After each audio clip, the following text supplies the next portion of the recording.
निपुण भारत इयत्ता 3री चित्रवर्णन व्हिडिओ निर्मिती नम्रता सावंत. चित्राचे नीट निरीक्षण करा. पोत्यातल्या उड्या. शाळेच्या मैदानावरती पोत्यातल्या उड्या हा अतिशय गमतीदार खेळ चालू आहे.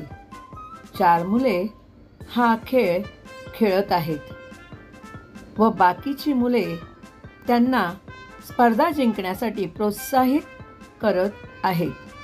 पोत्यात दोन्ही पाय घालून कमरेपर्यंत आलेले पोते दोन्ही हातांनी पकडून उडी मारत मारत पुढे जायचे. जो विद्यार्थी पोत्यासह अंतिम रेषा जो प्रथम पार करेल त्याचा पहिला नंबर येईल. उड्या मारता मारता हातातून पोते सटकले तर तो विद्यार्थी स्पर्धेतून बाद होतो. अशा रीतीने हा खेळ खेळला जातो. व्हिडिओ आवडला असेल तर लाईक करा, कमेंट करा. धन्यवाद.